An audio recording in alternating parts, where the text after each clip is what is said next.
बिस्मिल्लाहिर्रहमानिर्रहीम। नाज़रीन अस्सलाम वालेकुम। मैं हूँ आपके मेज़बान साबिर शाकिर वफाकी दारुल इस्लामाबाद से। तहरीकात में इत्मीदाद के हवाले से ताज़ा तरीन सूरत हाल क्या है? जोड़ तोड़ जारी है।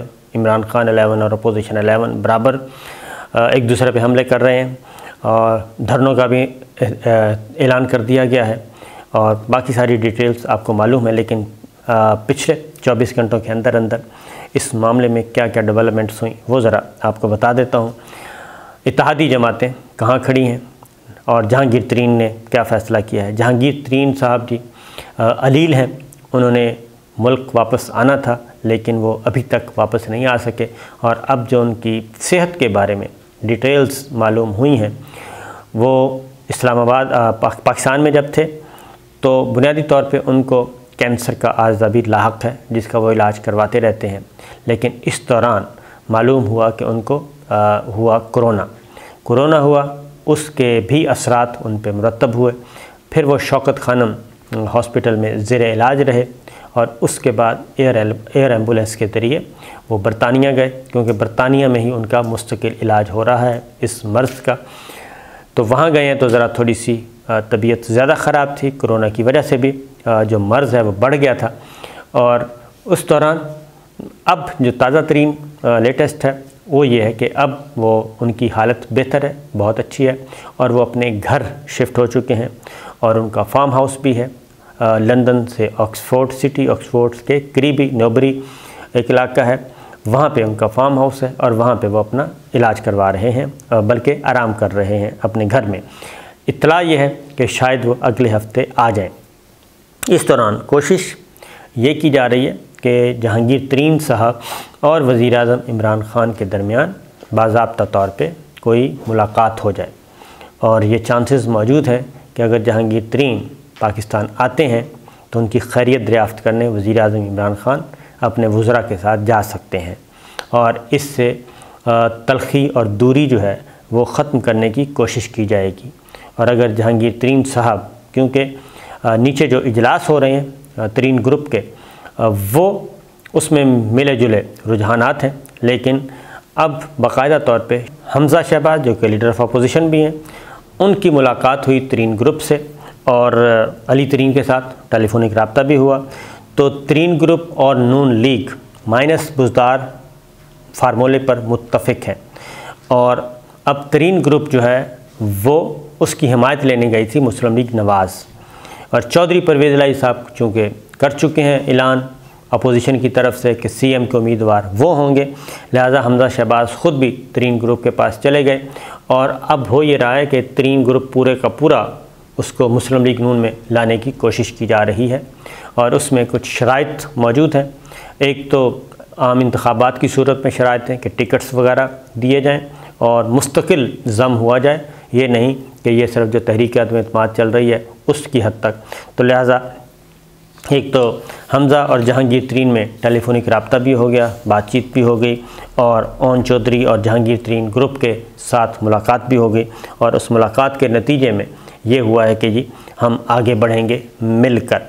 ये तो है जहांगीर तरीन। अलबत्ता अलीम ख़ान जो है ग्रुप वो अब माइनस हो चुका है जहांगीर तरीन से। मैंने आपको पहले भी बताया था कि अलीम ख़ान जो हैं वो ब्रिज का काम कर सकते हैं अब भी और इस बात का इम्कान है कि अलीम ख़ान साहब दोबारा भी जहांगीर तरीन साहब से रब्ता करें क्योंकि जहांगीर तरीन और अलीम ख़ान आपस में काफ़ी अंडरस्टैंडिंग मौजूद है।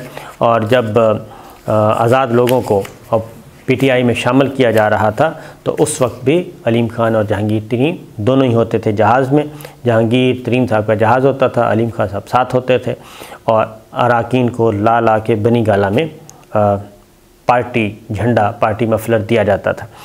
तो बहरहाल ये तो है जहांगीर तरीन का मामला। लेकिन अभी फिर एक और बात भी है, तरीन ग्रुप का जो अक्सरियती लोग हैं उन्होंने मरकज़ में भी तहरीके अदम एतमाद के हक़ में वोट देने पे हामी भरी है। मेजॉरिटी अरकान जो हैं वो तहरीके अदम एतमाद के हक़ में हैं। लेकिन मेरा अपना ख़्याल है कि ये सिग्नल्स आ रहे हैं, लेकिन अगर जहांगीर तरीन साहब वापस आ जाते हैं और जहांगीर तरीन और वज़ीर-ए-आज़म इमरान खान की आपस में बराह रास्त रब्ता हो जाता है तो बहुत ज़्यादा चांसेस हैं कि ये गिले शिकवे दूर हो जाएंगे और दोबारा फिर ये जमात आपस में एक हो जाएगी। अगली बात जो है वो एक फवाद चौधरी साहब ने एक इंदिया दिया है और इस बात का इम्कान मौजूद है, ये कोशिश की जा रही है कि कशीदगी बढ़ने से पहले ही जो है तहरीक अदम एतमाद वापस ले ली जाए और उसके लिए उसकी वोटिंग की नौबत ही ना आए और उससे पहले ही इत्तेहादी जमातें और जहांगीर तरीन ग्रुप PTI के जो फॉरवर्ड ब्लॉक हैं वो उनको हुकूमत अपने साथ मिला ले, गिले शिकवे दूर हो जाएं। तो अगर ये अनाउंसमेंट हो जाती है तो तहरीक अदम एतमाद के गुब्बारे से हवा निकल जाएगी और अगर इत्तेहादी जमातें अनाउंस कर देती हैं और तरीन ग्रुप भी अनाउंस कर देता है कि जी वो तहरीक अदम एतमाद के हक़ में वोट देंगे और इसकी मुखालफत नहीं करेंगे, तो ऐसी सूरत में वज़ीर आज़म इमरान ख़ान जो है वो मात खा सकते हैं और इस सूरत में भी फिर शायद तहरीक अदम एतमाद की वोटिंग की नौबत नहीं आएगी, फिर वज़ीर आज़म इमरान ख़ान को मुस्ताफ़ी होना पड़ेगा। तरीन ग्रुप के सब बाद आते हैं जी MQM की मुलाकात काफ लीग से भी हो गई और पीपल्स पार्टी के साथ भी हो गई और उसमें बाकायदा एक फार्मूला भी तय पा गया है अपोजिशन जमातों के दरमियान। वो फार्मूला क्या है? अब ये अपोजिशन का फार्मूला है इत्तेहादियों से मिल के, वो ये है कि सबसे पहले मरकज़ में तहरीक अदम एतमाद होगी, उसके बाद पंजाब में लाई जाएगी। तो जो फार्मूला गर्दिश कर रहा है जी अपोजिशन जमातों के दरमियान वो ये है कि वज़ीर आज़म मुस्लिम लीग नवाज़ का होगा, वज़ीर आला चौधरी परवेज़ लाई साहब होंगे पंजाब के, ये 2 ओहदे। उसके बाद गवर्नर पंजाब तब्दील किया जाएगा और गवर्नर खैबर पख्तूनख्वा तब्दील किया जाएगा, गवर्नर सिंध और governor Balochistan, governor Gilgit Baltistan. Speaker और डिप्टी स्पीकर कौमी असम्बली के ये भी तब्दील होंगे, उनके ख़िलाफ़ भी तहरीक अदम एतमाद, और स्पीकर होगा पाकिस्तान पीपल्स पार्टी का और डिप्टी स्पीकर होगा सरदार अख्तर मेंगल BNP मेंगल का। उसके बाद पंजाब में भी स्पीकर और डिप्टी स्पीकर तब्दील किए जाएंगे और वो भी अपोजिशन जमातें जो हैं पीपल्स पार्टी, मुस्लिम लीग नवाज़, इनके हिस्से में आएंगी और इस बात का इम्कान है कि स्पीकरशिप दे दी जाए मुस्लिम लीग नवाज़ को और डिप्टी स्पीकर पाकिस्तान पीपल्स पार्टी को। तो जहांगीर तरीन ग्रुप को भी वजारतें दी जाएंगी अगर ये बेल जो है मुंडे चढ़ती है। तो ये चीज़ें सारी हो गई हैं, ये एक उनका अपना है। फिर प्रेसिडेंट ऑफ पाकिस्तान, उनके ख़िलाफ़ भी तहरीक मुआख़ज़ा की तहरीक लाई जाएगी। MQM का मामला बदस्तूर लटका हुआ है। MQM जरदारी साहब से भी एक मुलाकात कर चुकी है और काफ लीग से भी मुलाकात कर चुकी है। दोनों से मुलाकातें करने के बाद भी अभी तक हवा में मुअल्लक़ कोई फ़ैसला नहीं हो सका और यही तय पाया कि वापस जाएंगे राब्ता कमेटी के पास और फिर एक अवामी इज्तिमा मुनक़िद किया जाएगा, आवाम से भी पूछा जाएगा, कराची के अवाम से, और राब्ता कमेटी भी फ़ैसला करेगी और पीपल्स पार्टी के साथ जो मुतवक्के मुआहदा है वो भी राब्ता कमेटी में डिस्कस किया जाएगा। और क्योंकि MQM को गवर्नरशिप ऑफ़र कर दी है पाकिस्तान पीपल्स पार्टी ने, सिंध की गवर्नरशिप जो है वो ऑफ़र की है कि जी आपको हम गवर्नर बनाएंगे, प्लस अगर काबीना में आना चाहें सिंध काबीना में तो वो भी हम आपको देंगे। फिर मुआहदा होगा और वो है मरदमशुमारी से मुताल्लिक, मुलाजमतों से मुताल्लिक, सिंध में मुलाजमतों की तकसीम एक बड़ा इशू है, उस पर भी वो कहते हैं कि जी हम बाकायदा तौर पर मुआहदा करेंगे तहरीरी और उसमें दीगर जमातें जो हैं वो भी उसमें गारंटर के तौर पे आएंगी। तो लेकिन अभी तक कोई फ़ैसला नहीं हुआ। वो कहते हैं कि तेल देखें तेल की धार देखें। अलबत्ता बलूचिस्तान अवामी पार्टी बाप ने वज़ीर आज़म इमरान ख़ान को एक मशवरा दिया है, क्योंकि वज़ीर आज़म इमरान ख़ान की बलूचिस्तान अवामी पार्टी के रहनुमाओं से मुलाकात हुई और दूसरी मुलाकात उनकी GDA से हुई। तो बलूचिस्तान अवामी पार्टी ने ये कहा है कि वज़ीर आज़म इमरान ख़ान साहब से डॉक्टर खालिद मकसी थे, उन्होंने कहा कि जी हमारे तहफ़्फ़ुज़ात नहीं सुने गए पिछले 3-3.5 सालों में और हमें शेयरिंग उस तरह से नहीं, हमें हमारा शेयर मिला इक़्तिदार में, वज़ारतों में, काबीना में, जो कि मिलना चाहिए था, हमें इग्नोर किया गया। लेकिन उन्होंने वज़ीर आज़म से कहा कि आप तसादुम का रास्ता इख्तियार मत करें और बल्कि कोशिश करें कि अफ़हाम व तफ़हीम से मसला हल हो और तहरीक अदम एतमाद को जमहूरी तरीके से निपटाया जाए और इसमें ताकत का इस्तेमाल या हुकूमती मशीनरी का इस्तेमाल ना किया जाए।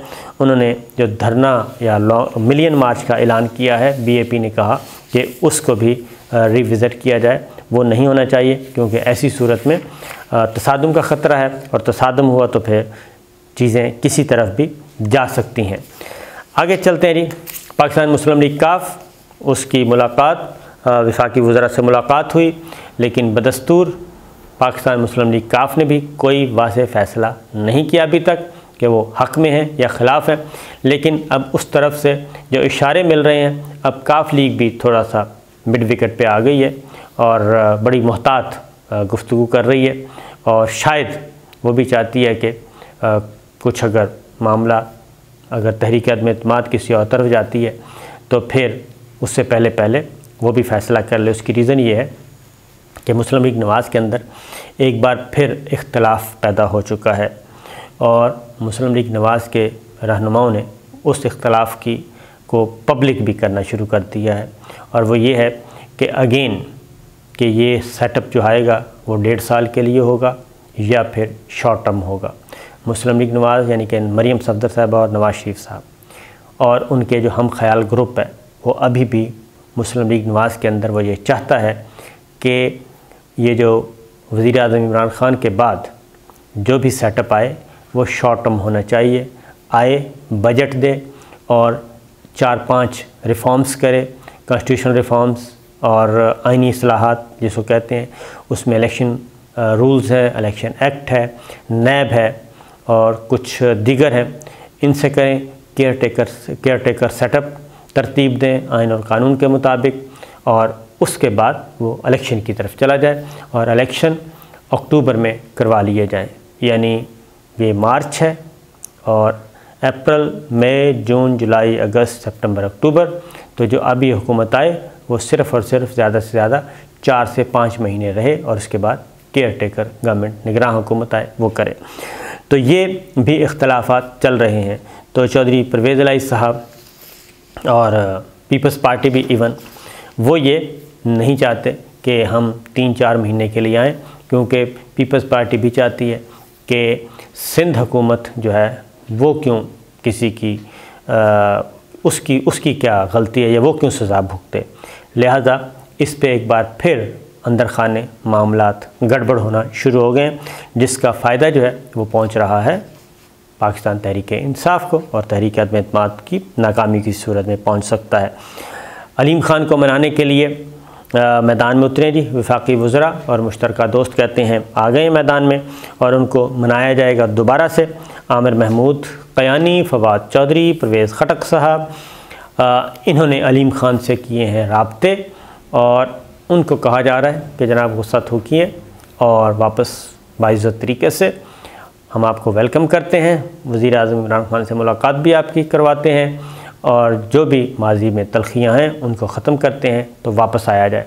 तो ये हफ़्ता इसी तरीके से जी कोशिशें होती रहेंगी, और 21 मार्च और उसके बाद 28 मार्च 2 हफ़्ते का वक्त है, बहुत ज़्यादा वक्त है। ये जो मिला है इसको गनीमत जानना चाहिए, ख़ास तौर पे पाकिस्तान तहरीक इंसाफ को और वज़ीर आज़म हाउस को, कि इसमें वो अपने मामलात सीधे करें। इजाज़त दीजिए, अल्लाह हाफ़िज़।